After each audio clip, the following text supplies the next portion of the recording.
E se você achar, você pode ficar em pé. Reverência a palavra do Senhor, Mateus 6. Evangelho de Mateus, capítulo 6, e o versículo 13. E diz a palavra do Senhor: e não nos deixeis cair em tentação, mas livra-nos do mal. Vamos ler todos juntos? E não nos deixeis cair em tentação, mas livra-nos do mal. Senhor, nessa manhã queremos te pedir, Pai, nos ajude, dá-nos a tua graça para meditarmos na tua palavra, que o Senhor nos alimente, que o teu Santo Espírito nos fale ao coração, que possamos, ó Deus, ver uma vida de dedicação ao Senhor.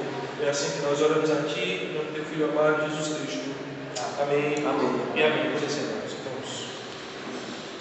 hoje nós vamos falar, agora já falamos sobre as tentações ou as provações das quais provém do Senhor. Nós sabemos e vemos na Sua palavra que o Senhor não tenta a ninguém. As tentações que vêm sobre nossa vida, elas vêm por conta das nossas próprias fraquezas. Mas hoje nós vamos nos adentrar sobre aquilo que é de fato, aquilo que o Senhor está nos ensinando, pelo qual nós devemos orar, sobre as tentações que vêm sobre nossas vidas, as tentações que nos arrebatam o coração muitas vezes, as tentações que vêm para nos fazer pecar. E há um agente nessa tentação, há um agente que se levanta contra o povo de Deus, é chamado de o nosso acusador, e ele é Satanás. Satanás é aquele que tenta o homem desde a sua essência, desde o seu início. É ele quem entra na serpente e induz a mulher e tenta a mulher a pecar. Come esta fruta, ou este fruto é maravilhoso, você pode comê-lo, certamente você não morrerá. Mas o fato é que a mulher morre, o homem morre, depois que é tentado e come da comida que ele não deveria comer.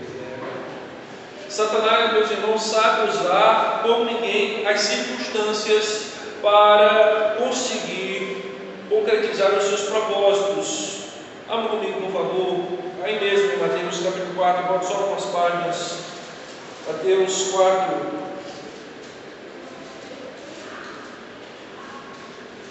versos 1 e 3, vamos ler 1, 2 e 3. A seguir foi Jesus levado pelo Espírito ao deserto para ser tentado pelo diabo. E depois de jejuar 40 dias e 40 noites, teve fome. Então o tentador, aproximando-se, lhe disse: se és filho de Deus, manda que estas pedras se transformem em pães. Veja, meus irmãos, que fazia parte do ministério de Jesus passar pela provação da tentação. Mas veja que quem leva Jesus até o deserto não é Satanás. Quem leva Jesus ao deserto é o próprio Espírito Santo. Jesus é compelido, é movido a ir ao deserto. E isso acontece logo após o batismo. Jesus é batizado e logo após o Espírito Santo diz: olha, agora você precisa ir para o deserto. E por que isso é interessante? E por que isso é maravilhoso? Porque Jesus vai ser tentado nos mesmos moldes, no mesmo padrão que o homem foi tentado no jardim. Qual era a questão do jardim, da tentação? Quem sabe dizer? Qual era a grande questão ali? Era comer, né? Comer. Deus deu uma ordem simples ao homem, que para nós parece simples, mas na verdade não é. Olha, você tem tudo isso aqui, todos esses bosques, todas essas frutas, pé de jaca, pé de manga, uvas, tudo aqui você pode comer. Mas aquela árvore que está no meio do jardim, daquela, só daquela você não pode comer.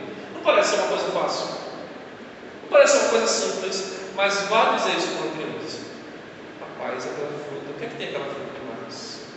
É tão bonita, né? E provavelmente a ideia é que Eva sempre passava ao redor daquela árvore. Se você sabe que uma coisa não deve ser feita, você vai fazer o quê? Qual é a tendência? Você andar longe dela. Mas quanto mais você é tentado por aquilo, é feito a criança. Né? Eu faço muito isso com Cecília, às vezes eu quero dar o dedo na tomada. E Cecília, não bote o dedo na tomada.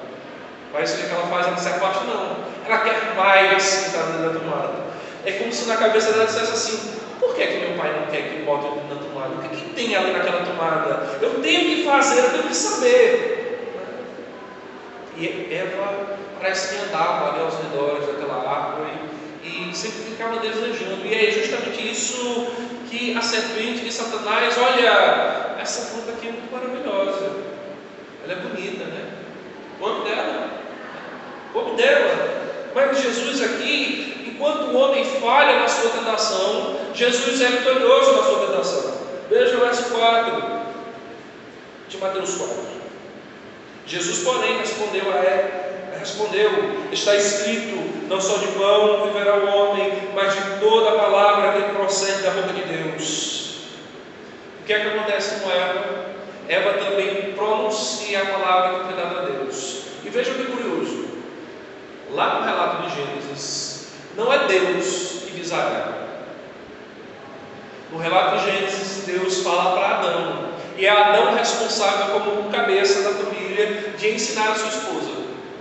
E Adão reproduz aquilo que Deus disse, mas o que parece é que Adão não conseguiu passar toda a autoridade da qual Deus passou para ele, porque a serpente consegue facilmente induzi-la. Veja, Eva também responde à serpente, ela diz: olha, nós não podemos comer dessa árvore, porque Deus disse que se nós comermos dessa árvore nós morreremos.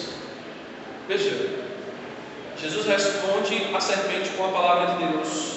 Eva também responde, o homem também responde à serpente com a palavra de Deus. Enquanto a mulher é convencida, o que a serpente diz à mulher? Não, certamente você não morrerá. Veja, ela pega a palavra de Deus, a serpente pega a palavra de Deus e a deturpa, a enrola, cria um ambiente que ele possa ser facilmente enganado. Mas Jesus não, Jesus é firme. Verso 5: então o diabo levou a cidade santa, colocou-o sobre o pináculo do templo. Ele disse: se és filho de Deus, atira-te de baixo, porque está escrito: aos seus anjos ordenará a teu respeito que te guardem. Veja, Satanás é conhecedor da Bíblia, ele conhece a palavra de Deus. Mas qual é a diferença de Satanás, do homem e Jesus? Satanás conhece a letra, a tinta que está no papel, ele conhece mais do que eu e vocês. Satanás pode facilmente citar a Bíblia, textos e mais textos. Adão, o homem, conhece o texto e conhece o resultado do texto através do Espírito Santo. Cristo é a própria palavra, Ele é a própria razão das Escrituras, e por isso Ele tem toda a autoridade. Veja o que Satanás diz: que eles te sustentarão nas suas mãos para não tropeçarem em alguma pedra. Veja o que Satanás está dizendo a Jesus: olha, Jesus, se você é Jesus mesmo, se você quer mostrar para todo mundo quem você é, você tem que se atirar daqui, se jogar daqui do alto, porque a palavra do Senhor diz, a palavra daquele que você diz que é teu pai, diz que se você se lançar, os anjos vão vir rapidamente te segurar. Aí veja que maravilha vai ser o teu ministério. As pessoas vão ver tu se jogando, vão ver os anjos te pegando, e tudo vai ser próximo do teu ministério. A ideia é essa. Mas veja o que Jesus responde no verso 7. Respondendo Jesus também, está escrito: não tentarás o Senhor teu Deus. Veja, onde o homem falha, Jesus é próximo. Por isso que Jesus teve que passar por essa tentação, porque Jesus precisa ali justificar o homem através do seu ministério. Quando Jesus começa a justificar o homem, a partir da sua encarnação, e onde Jesus finaliza sua obra de remissão e justificação? Na cruz. Veja, é o nascimento, morte e ressurreição que combinam aquilo que é a obra perfeita de Deus. Jesus nasce, encarna-se, na forma de um homem, na forma de servo. Ele passa todo o seu ministério vencendo na sua palavra, vence a tentação e progride naquilo que o homem falhou. Veja o verso 8. Satanás ainda insiste com a tentação. Levou ainda o diabo a um monte muito alto, mostrou-lhe todos os reinos do mundo e a glória deles. E lhe disse: tudo isto te darei, se prostrado me adorares. Veja, o diabo tentou Jesus na sua necessidade, que era a fome. O diabo tentou o homem no seu orgulho. Como o diabo tentou o homem no seu orgulho no jardim? Se você comer desse fruto, você será igual a Deus. Veja se não está realmente pegando naquilo que é a essência do egoísmo humano, querer ser aquilo acima do qual ele foi feito. E Jesus estava acima de tudo isso. E aqui Satanás se mostra mais uma vez. E veja interessante o que Satanás está dizendo. Satanás está oferecendo todo o mundo a Jesus, Jesus se prostrar a ele. Mas veja que curioso, por que Satanás está oferecendo o mundo a Jesus? Por que Lúcifer, Satanás, o diabo, está oferecendo a Deus, a Jesus, o mundo? Não seria porque o mundo está em suas mãos? Não seria porque o mundo está sob o domínio de Satanás, sobre aquilo que a Bíblia chama de o Deus deste século? Mas vamos ver. Verso 10, então, Jesus lhe ordenou: retira-te, Satanás, porque está escrito: ao Senhor teu Deus adorarás e só a ele darás culto. Com isto, deixou o diabo, e eis que vieram anjos e o serviram. Vejam como Jesus vence em todos os patamares onde o homem cai. O homem que queria alimentar daquilo que ele não deveria comer, o homem que deveria adorar somente a Deus e não adorou, o homem que deveria ser aquilo que o Senhor fez para ser e queria ser mais. Mas Jesus venceu. O nosso Senhor Jesus foi tentado, no entanto, sem jamais ter cometido pecado algum. Mas o que Satanás quer, meus irmãos, é que nós sejamos tentados e percamos. Veja o que diz o Catecismo de Heidelberg. O catecismo foi criado em 1563.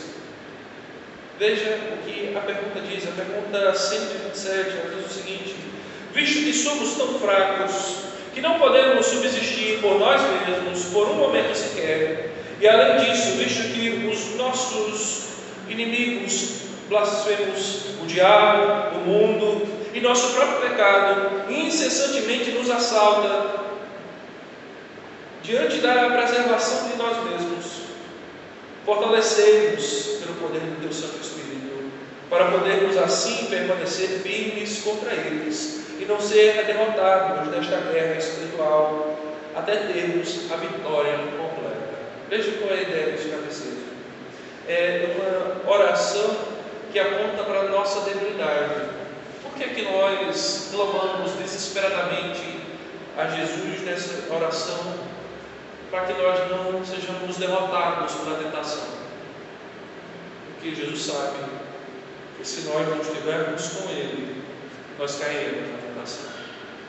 Porque, meus irmãos, a ideia da tentação não é te oferecer aquilo que você abomina, aquilo que você detesta, mas te dar aquilo que você quer, aquilo que você anseia, e muitas vezes vestido com uma roupinha de pureza, de santidade, e você acaba pensando que não, isso aqui eu vou glorificar a Deus, mas muitas vezes é Satanás te dando aquilo que você quer para te afastar de Deus. Por que tem pessoas que depois de receberem as bênçãos de Deus se afastam da igreja? Mas meu irmão, você foi tão abençoado, mas eu já recebi meu pedido. Poxa, há situações onde Deus nos permite isso para que nós nos provemos, que verdadeiras bênçãos, mas o que o texto está dizendo aqui é que nós devemos tomar cuidado. A tentação nunca deve ser vista como alguém que é forte o suficiente para resisti-la. Não tem problema não, eu vou lá para o bloco de carnaval, mas eu não vou festejar não, eu só vou porque eu quero olhar, eu gosto de ver o colorido. Não, pastor, olha, eu vou num bar, eu vou me sentar lá com meus amigos e eles bebem, mas eu não vou beber não. E às vezes o camarada tem problema com bebida, Venho de uma situação onde a bebida é algo na sua família. Basta me oferecer. Toma um pouquinho, cara. Já está aqui mesmo. Experimenta. A mesma coisa com a droga. Olha, pastor, eu vou ali, todos os amigos que são drogados, eu gosto de bater um papo legal, eu não fumo. Eu não experimento, mas eles fumam lá, eu vou lá e acabo só conversando com eles. Nós não devemos brincar com as tentações. Nós não devemos brincar com o pecado, porque, meus irmãos, se nós não estivermos ligados a Deus, nós poderemos cair. Por isso, quando dizemos não nos deixe cair em tentação, estamos suplicando a Deus, aquele que conhece as nossas fraquezas. Nós não conhecemos as nossas próprias fraquezas. Nós não sabemos até onde nós podemos ir. Veja a grande questão que nós sofremos muitas vezes. A palavra diz que o que é pecado é a embriaguez, correto? A palavra diz isso, que o que é pecado é a embriaguez e não é beber. Mas veja qual é o problema disso. Há um problema que nós devemos pensar antes de qualquer atitude precipitada. Até onde você consegue ir sem se embriagar?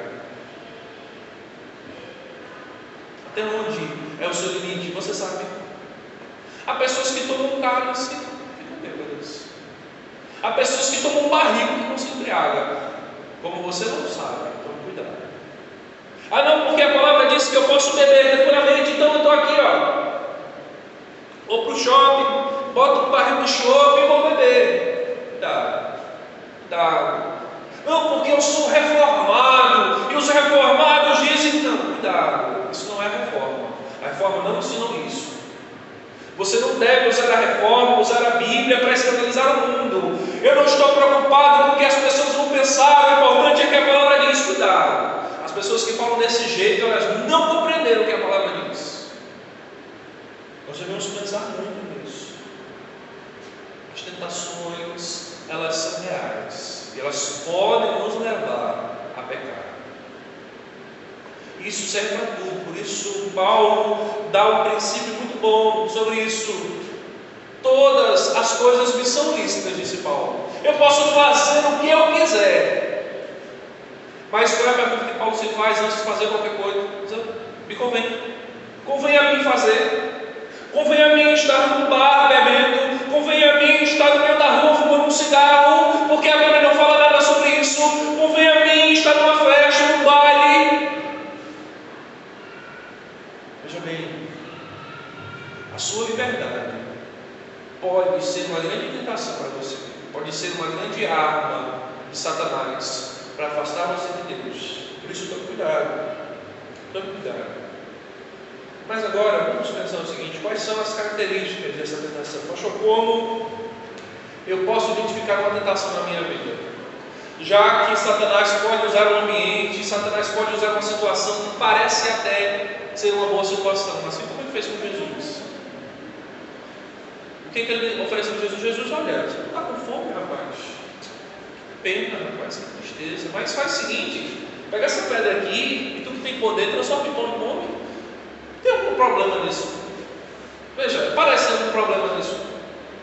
Jesus está com fome. Jesus tem poder. Por que não?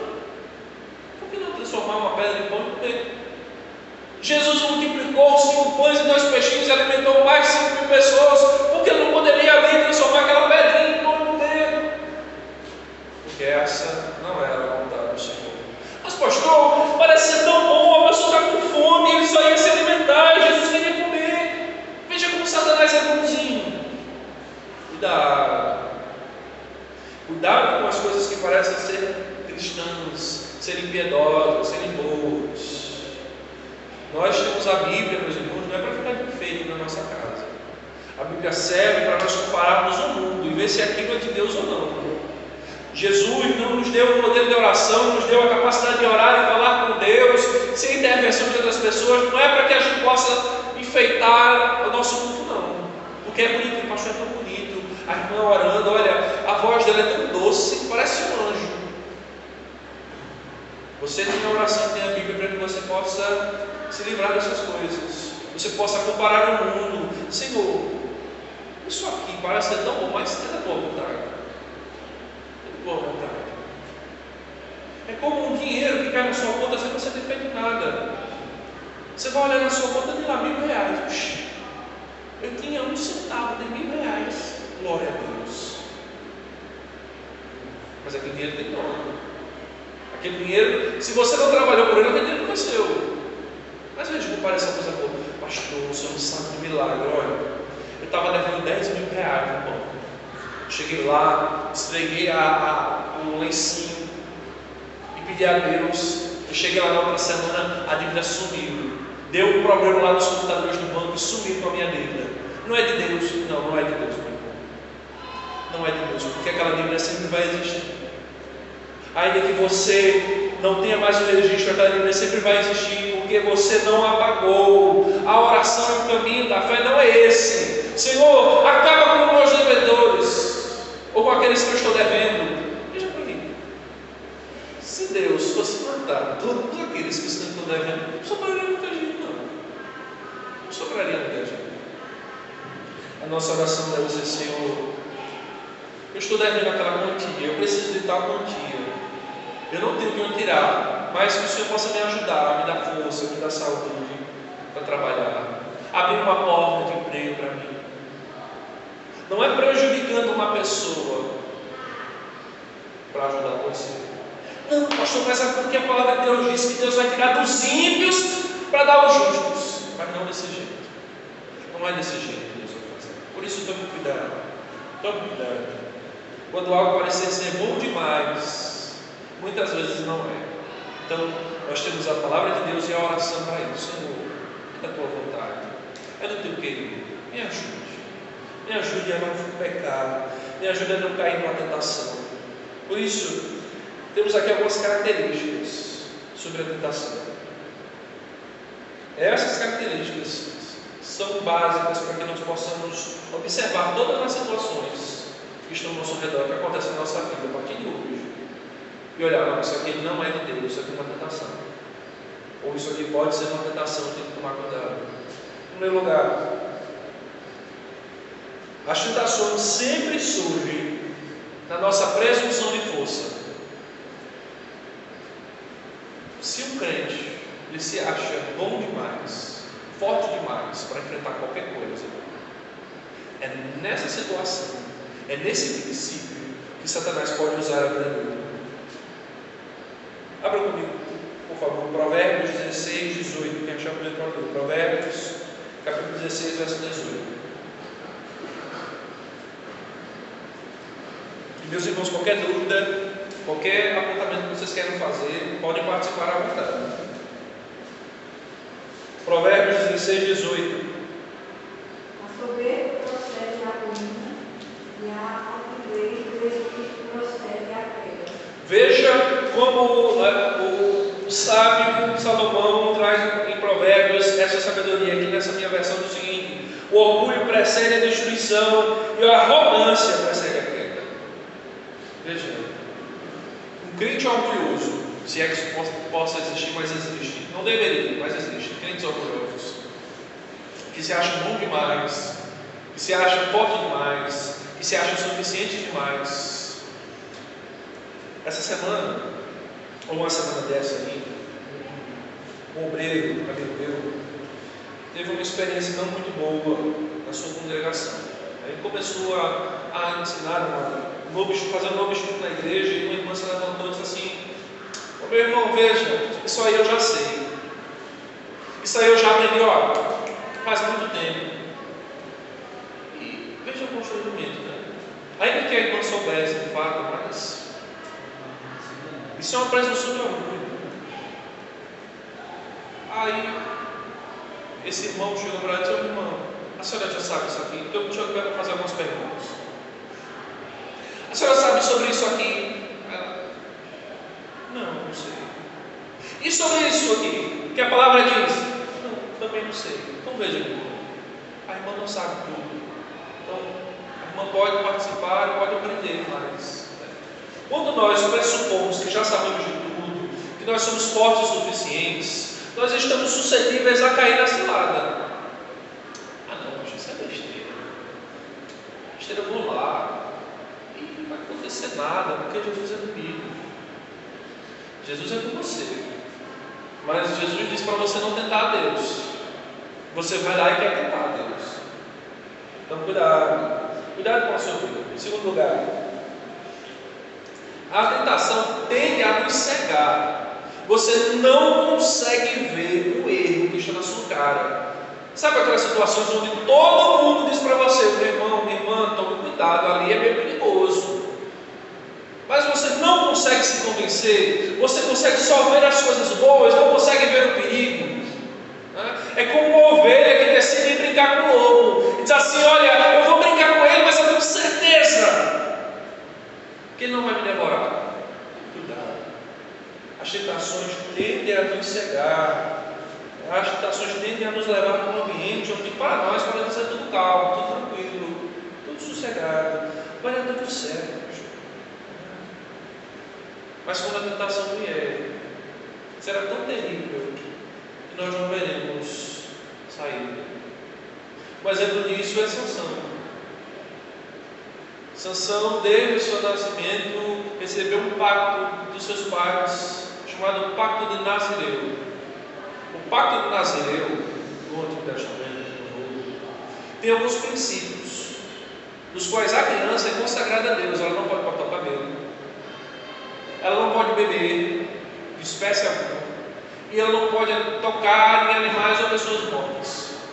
Isso é um pacto que representava um tipo de aliança no Antigo Testamento. Uma pessoa separada para um determinado ministério. Nós vemos algo parecido com isso com João Batista. Provavelmente João Batista tinha esse pacto de Nazireu. Então ele não poderia beber, não poderia cortar o cabelo e nem tocar em coisas mortas. Mas o que é que Sansão faz? Sansão vai lá e arruma uma mulher que está longe da sua tribo, na qual os seus pais diziam: olha, não vai. Se casa com ela, ela não engana a primeira vez. Ele vai, a abandona, toca fogo na casa, depois vai arrumar outra, pior ainda, chamada Dalila. Ela o enreda de tal maneira que ele fica apaixonadíssimo por ela. E qual é a tentação de Dalila para Sansão? Me conta teu segredo. Por que tu é tão forte? Veja, a questão da força de Sansão não é necessariamente o cabelo. O cabelo é só um símbolo do pacto, porque o cabelo está relacionado com a aliança que os pais de Sansão fizeram com Deus. E da promessa de Deus para com os pais de Sansão: vocês terão um filho, e esse filho será o salvador de vocês, para quem teve. A missão de Sansão era combater o império que estava se levantando contra Israel e vencer, e libertar o povo. E por várias vezes, olha, Sansão tenta enganá-la, tenta dizer outras coisas. Olha, se você enrolar meu cabelo, fizer certo trânsito, eu perco a força. Mas Sansão é tão enredado que acontece. Ele diz: olha, o meu verdadeiro segredo são os meus cabelos. Se alguém cortar os meus cabelos, eu vou perder a minha força. Mas a história não era o cabelo. Mas o que acontece? Sansão tem os cabelos cortados. O império estava ali ao redor, os cananeus. E Sansão é preso, envergonhado, tem os seus olhos furados e é colocado numa roda que não servia para nada, apenas para ele rodar, como um jumento. Perde sua força, perde a aliança do Senhor. E o texto mais terrível diz que ele não sabia que o Senhor já havia se afastado dele. Porque, meus irmãos, a tentação cega. Em terceiro lugar, a tentação procura destruir a palavra de Deus em nós. Vamos abrir, meus irmãos, em Mateus capítulo 13. Se você ainda está em Mateus, vamos para o capítulo 13.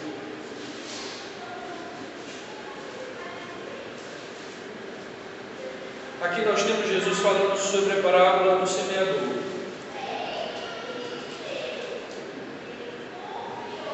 Veja o que nós temos aqui.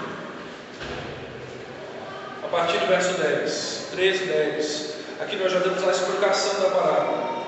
Então se aproximaram os discípulos e lhes perguntaram: por que eles falam por parábolas? Ao que respondeu: porque a vós outros é dado conhecer os mistérios do reino dos céus, mas aqueles não lhes é concedido, pois ao que tem se lhe dará e terá abundância, mas ao que não tem, até o que não tem lhe será tirado. Por isso lhes falo por parábolas, porque vendo não veem, e ouvindo não ouvem, nem entendem. De sorte que neles se cumpre a profecia de Isaías: ouvireis com os ouvidos e de nenhum modo o atentareis, vereis com os olhos e de nenhum modo percebereis, porque o coração deste povo está endurecido. De mau grado ouviram com ouvidos e fecharam os olhos, para não suceder que vejam com os olhos e ouçam com os ouvidos e entendam com o coração e se convertam e sejam por mim curados. Bem-aventurados, porém, os vossos olhos porque veem, e os vossos ouvidos porque ouvem. Vejam, meus irmãos, Jesus vai agora explicar a parábola. Verso 18: atendei vós, pois, a parábola do semeador. A todos os que ouvem a palavra do reino e não me compreendem, vem o quê? Vem o quê, meus irmãos? Vem o maligno e lhe arrebata o que lhes foi semeado no coração. Este é o que foi semeado à beira do caminho. O que foi semeado em solo rochoso, esse é o que ouve a palavra e a recebe logo com alegria. Veja que nós temos duas pessoas que ouviram a palavra de Deus. Uma logo não a recebeu, mas o outro a recebeu e com alegria. São aquelas pessoas que ouvem o Evangelho e se empolgam com ele e parecem ser crentes. Às vezes o verso 21: mas não tendo raiz em si mesmos, sendo antes de pouca duração, e em lhe chegando a angústia ou a perseguição por causa da palavra, logo se escandalizam. São esses que são deturpados, tem a palavra de Deus distorcida, eles não têm força em seu coração. 22: o que foi semeado entre os espinhos é o que ouve a palavra, porém os cuidados do mundo e a falsidade das riquezas sufocam a palavra e ela fica infrutífera. Veja, todos esses ouviram a palavra do Senhor, todos esses tiveram algum tipo de progresso na sua vida, caminharam na vida cristã, mas chegou algum momento que a sua vida e a palavra de Deus que estava neles parece que perdeu o sentido, porque a tentação procura destruir a palavra de Deus em nosso coração. E essa é a grande dádiva, ou essa é a grande ferramenta de Satanás, é tentar transformar aquilo que Deus nos ensinou em mentira, ou usar aquilo que Deus ensinou como um pretexto para um pecado.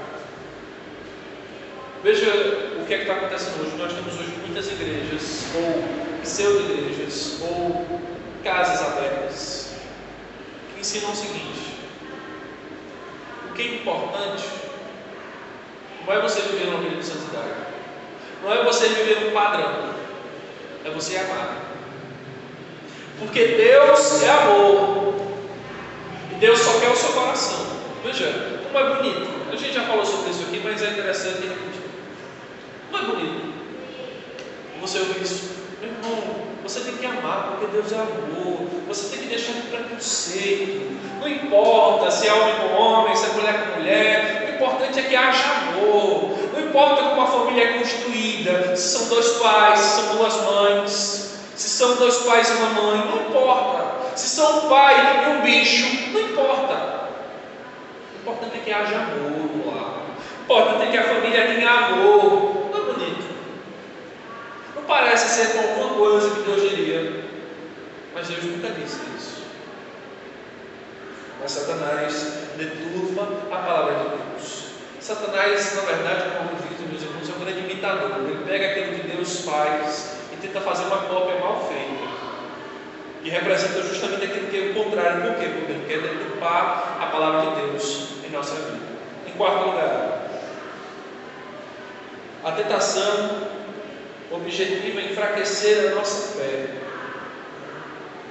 Este ponto, meus irmãos, é decorrente de no anterior. A tentação visa destruir a palavra de Deus em nós e, consequentemente, a nossa fé. A fé é nos concedida por meio da palavra. Vamos abrir Romanos capítulo 10, Romanos 10, 17. Quem achar primeiro pode ler. Romanos 10, 17.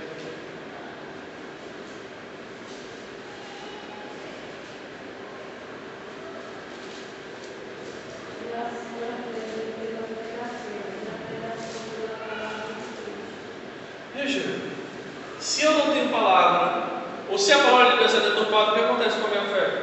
A minha fé será fraquejada, será deturpada, será enfraquecida. Veja como Satanás cria um ambiente para que eu e você sejamos afastados de Deus, para que o mundo ouça a palavra e não entenda, veja os milagres de Deus e não perceba a grandeza do Senhor. É essa a obra de Satanás. Por isso, meus irmãos, tomem cuidado. Mas, pastor, o que nós podemos fazer em último lugar? Nós precisamos resistir. Paulo diz: resistir ao diabo e ele fugirá de vós. Nós precisamos resistir firmemente às tentações que se levantarão contra nós. Meus irmãos, todos os dias se levantarão algum tipo de tentação. Seja uma moedinha que venha mais no troco, até coisas maiores. Vemos situações onde as tentações estão em todos os lugares, na escola, no trabalho, na feira, em qualquer lugar que você vá. Às vezes o homem está com um problema, está brigando com a esposa, está num momento de frieza no relacionamento em casa com a esposa, ou a esposa com o marido, e o que acontece? Aparece uma moça bondosa, carinhosa: sou querido, o que está acontecendo com você? Posso lhe ajudar em alguma coisa? O irmão precisa de alguma ajuda. Ou ao contrário, aparece um homem caridoso, bondoso, e diz: oh, irmã, a irmã é tão bonita, por que a irmã está triste desse jeito? Veja como as coisas acontecem aproveitando um ambiente que surge na nossa vida. Satanás está ao nosso redor como um leão faminto, esperando só uma brechinha nossa para nos devorar. Em todas as situações nós devemos tomar cuidado. Pastor, mas nós não somos fortes. A palavra diz que nós não somos fortes, somos. Mas isso não quer dizer que nós devemos baixar a guarda para Satanás. A palavra diz que nós devemos vigiar e orar, vigiar e orar, vigiar e orar. Porque Satanás é o nosso inimigo. Mas, pastor, então quer dizer que se eu resistir, as tentações vão acabar? Não. Se você resistir, o que vai acontecer é que as tentações vão se tornar mais fortes. Vão começar a piorar, para que você fique mais forte, para que você resista mais. E quando chegar o momento em que você não puder mais resistir, você busca o Senhor desesperadamente. Você fuja, como José fez. Você acha que José fugiu porque José era tão forte que poderia resistir àquela tentação? Não. José corre porque ele sabe que não vai resistir à tentação. José é homem. José sempre sentiu os tremores na sua carne. Irmão, irmã, você não é de ferro.